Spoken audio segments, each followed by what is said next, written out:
আসসালামু আলাইকুম বন্ধুরা। আমরা যে অঙ্কগুলো এখন করতেছি সেগুলো কিন্তু বিভিন্ন পরীক্ষায় আসছে, সেই জন্য অঙ্কগুলো করতেছি। এই অঙ্কটা তো পূর্ববর্তী অঙ্কের মতোই।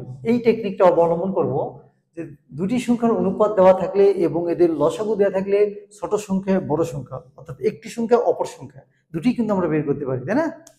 এখানে তাই চেয়েছে আমাদের, বলছে সংখ্যা দুটি কত, লসাগু দেওয়া আছে, নো চিন্তা। একটি সংখ্যা কত হবে? একটি সংখ্যা আমরা লিখতে পারি বা ছোট সংখ্যা যেটা লিখি আমরা, হ্যাঁ, একটি সংখ্যা বা ছোট সংখ্যা সমান সূত্র কি? এই লসাগুকে প্রথম মান দিয়ে ভাগ করি আমরা 7 দিয়ে। 7 দুগুণে 14 না 2, এই 0 বসে 20 অর্থাৎ উত্তর 20। অপর সংখ্যাটি কত হবে তাহলে?